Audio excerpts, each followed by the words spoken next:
రోజు మా ఫ్రెండ్స్ తో ఆడుకుంటాం చూడండి. చేస్తున్నా ప్రతి పూటే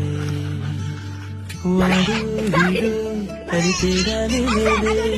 ఓ చోటు చేరి ఆడామే అమ్మా నాన్నల్ని ఎంతో విసిగించి మాటే విరగంట వయసే ఇప్పుడే గుర్తొస్తే అన్ని వదిలేసి మా గుండె తిరిగేదా చోటే అరే